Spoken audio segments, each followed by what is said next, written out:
আসসালামু আলাইকুম। আপনাদের কাছ থেকে বেকিং নিয়ে প্রচুর পরিমাণে প্রশ্ন পাচ্ছি, তাই সেই সব প্রশ্ন নিয়ে আমার আজকের এই ভিডিওটি। শুরুতেই বলে রাখি, আজকের এই ভিডিওটি কোনো রকম স্পন্সর্ড ভিডিও নয়। আপনাদের কাছ থেকে এত প্রশ্ন পেয়েছি যে তারই প্রেক্ষিতে আমি ব্যক্তিগতভাবে যে জিনিসগুলো বেকিংয়ে ব্যবহার করে থাকি সেটাই দেখাচ্ছি। আশা করছি আপনারা আপনাদের উত্তরটি পেয়ে যাবেন।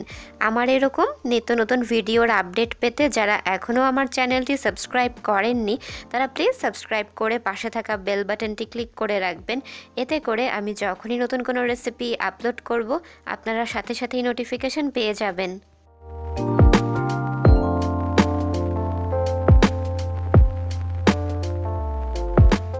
বেকিং করার ক্ষেত্রে প্রতিটি উপকরণের মাপজোক ঠিক রাখাটা খুবই গুরুত্বপূর্ণ। বেকিং এমন একটা জিনিস যেটাতে যদি মাপ একটু এদিক সেদিক হয় তাহলেই কিন্তু বিপত্তিটা বাধে। এক্ষেত্রে মেজারমেন্ট কাপ ব্যবহার করা হলে সবচেয়ে বেশি ভালো হয়। যে কোনো বড় সুপার শপ বা যেখানে কেকের মোল্ড বিক্রি করা হয় সে দোকানগুলোতে পেয়ে যাবেন। দাম 100 টাকা থেকে শুরু করে বিভিন্ন দামের পাবেন। আমার কাপের সেটে 1 কাপ সমান 250 ml লেখা, অর্থাৎ গ্রামে বলতে গেলে 250 গ্রাম। আমি যেহেতু গ্রামের হিসাবে রেসিপিতে উল্লেখ করি না, তাই আপনারাও গ্রাম হিসাব করবেন না। অর্থাৎ আমি যদি বলি 1 কাপ, সেটা আপনার কাছে যত গ্রামেরই 1 কাপ থাকুক না কেন আপনি 1 কাপই দিবেন। হতে পারে আপনার কাপের সেটে 1 কাপ সমান 120 বা 150 গ্রাম, সেটা কোনো বিষয় না। যে গ্রামেই থাকুক আপনি সেই কাপের মাপেই 1 কাপ নেবেন।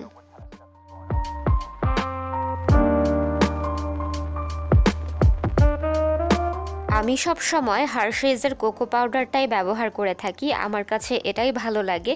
টেস্ট ও চকলেট কেকের কালারটাও অনেক সুন্দর ডার্ক আসে। এছাড়া ক্যাডবেরির কোকো পাউডারটাও ব্যবহার করে থাকি। দেশি বিদেশি নানা ব্র্যান্ডের কোকো পাউডার কিনতেই পাওয়া যায়। যদি ভালো মানের না হয় তাহলে কোকো পাউডারের মধ্যে বালুর মতো কিচকিচে ভাব থাকে, তাই চেষ্টা করবেন একটু ভালো মানের কোকো পাউডার ব্যবহার করতে। হার্শেজের 125 গ্রাম এই প্যাকেটের দাম নিয়েছে 70 টাকা, যেটা আপনারা দেখতে পাচ্ছেন প্যাকেটের গায়েই লেখা আছে। আর ক্যাডবেরি কোকো পাউডারের 125 গ্রাম কৌটার দাম নিয়েছে 189 টাকা।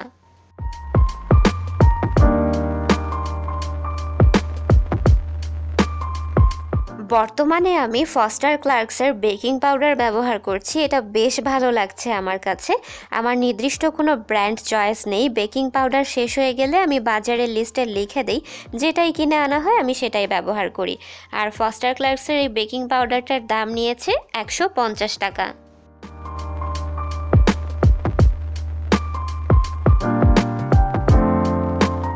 ইস্ট হচ্ছে এক ধরনের ছত্রাক যা ময়দার খামিরের ভেতরে যে ফার্মেন্টেবল সুগার থাকে তা ভেঙে কার্বন ডাইঅক্সাইড তৈরি করে, যার কারণে খামিরটাও ফুলে দ্বিগুণ হয়ে যায়।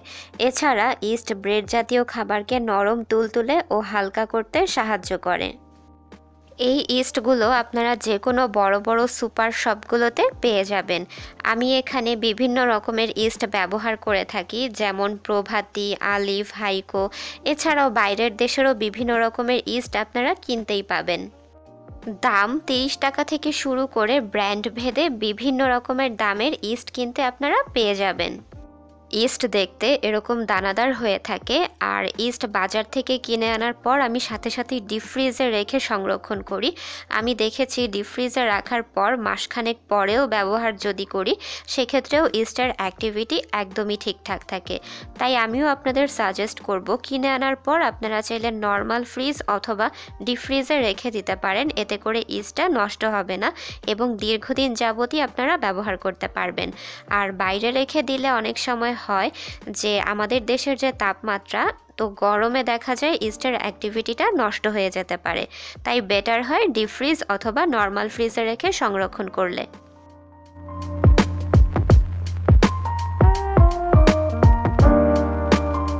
যারা নিয়মিত কেক বানান তাদের জন্য এরকম ইলেকট্রিক বিটার থাকাটা খুবই জরুরি। ইলেকট্রিক বিটার দিয়ে খুব তাড়াতাড়ি ও ভালোভাবে ডিম বিট করা যায়, যার কারণে কেক নরম হয়। ডিম বিট করার উপরই আপনার তৈরিকৃত কেকের সফটনেস নির্ভর করছে। তবে ব্লেন্ডারে ডিম বিট করাটা ভালো হয় না, এতে প্রচুর পরিমাণে বাবলস উঠে যায়, যার কারণে কেকের মাঝেও ছিদ্র থেকে যায়। যাদের কাছে ইলেকট্রিক বিটার নেই তারা এরকম সাধারণ এগ বিটার বা কাঁটা চামচ দিয়েও ডিম ফেটিয়ে ফোম করে কেক বানাতে পারেন। সেক্ষেত্রে সময় বেশি লাগে আর আপনাদের হাতও ব্যথা হয়ে যেতে পারে, তবে অসম্ভব কিছু না। তাই বলা যায় ইলেকট্রিক বিটার ছাড়াও কেক অবশ্যই তৈরি করা সম্ভব।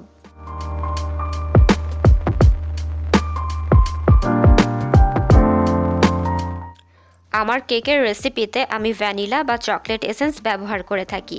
মূলত কেকের ভেতর থেকে ডিমের আষ্টে গন্ধ দূর করার জন্যই এসেন্স ব্যবহৃত হয়। এসেন্স ছাড়াও কেক তৈরি করা যাবে, সেক্ষেত্রে ডিমের একটা আষ্টে গন্ধ পাবেন। আমি ভ্যানিলা কেকের জন্য ভ্যানিলা এসেন্স ও চকলেট কেকের জন্য চকলেট এসেন্স ব্যবহার করে থাকি।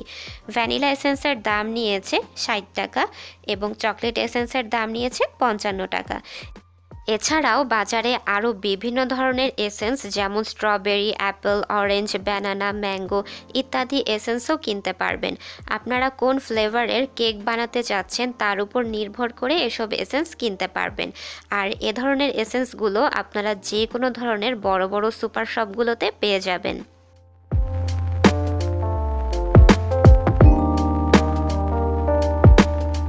দুটো কারণ হতে পারে। প্রথমত, আপনি যদি ওভারবিট করে ফেলেন ডিম, তাহলে কিন্তু কেকটা চুপসে যেতে পারে। অর্থাৎ প্রয়োজনের তুলনায় অতিরিক্ত যদি ডিম বিট করেন তাহলে এটা এত বেশি নরম তুলতুলে হয়ে যায় যে বেক হওয়ার পরে কেকটা আর নিজেকে ধরে রাখতে পারে না, তখন কেকটা চুপসে যায়। দ্বিতীয় কারণ হচ্ছে মিক্সিং। আপনি যখন ময়দা অথবা ডিমের ফোম মিক্স করবেন তখন জোরে জোরে মিক্স করতে যাবেন না, একেবারেই হালকা হাতে মিক্স করতে হবে এবং সব কিছু মিশিয়ে নেবার পরে থেমে যেতে হবে। ওভার মিক্স অর্থাৎ অতিরিক্ত মিক্স করা যাবে না, তাহলেও কিন্তু কেকটা চুপসে যেতে পারে।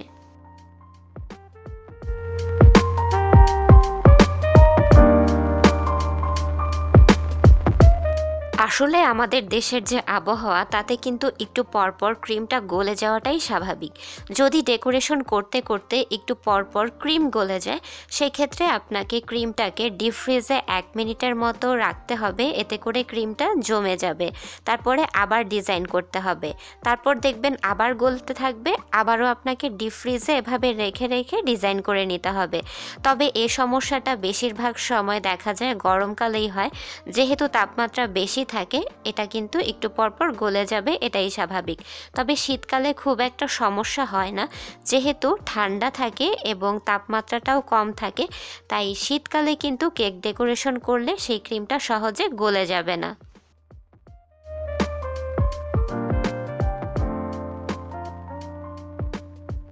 চুলায় বেকিং করার জন্য এরকম ভারী তলাযুক্ত ননস্টিকের হাঁড়ি হলে ভালো হয়। অনেক সময় পাতলা তলাযুক্ত হাঁড়িতে বেকিং করলে হাঁড়ি অনেক সময় পুড়ে যায়। প্রথমে এই হাঁড়ির ভেতরে একটা স্ট্যান্ড বসিয়ে দিলাম। স্ট্যান্ড না থাকলে স্টিলের যে কোনো বাটিও বসাতে পারবেন। এরপর হাঁড়ির মুখে ঢাকনা লাগিয়ে দিতে হবে। এরপর মিডিয়াম আঁচে চুলা জ্বালিয়ে হাঁড়িটি ভালো করে গরম করে নিতে হবে 10 মিনিটের জন্য, যা আমরা ওভেনে প্রিহিট করে থাকি। এভাবে গরম করলে হাঁড়িটাও একইভাবে ওভেনের মতোই প্রিহিট করা হবে।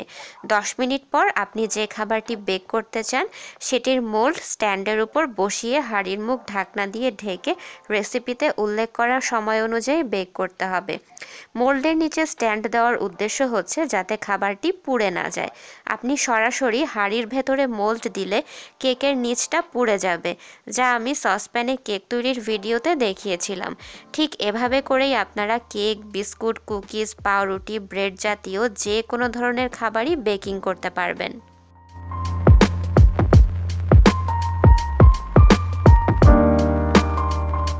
ওভেনে বেকিং করতে চাইলে লাগবে একটি ইলেকট্রিক ওভেন।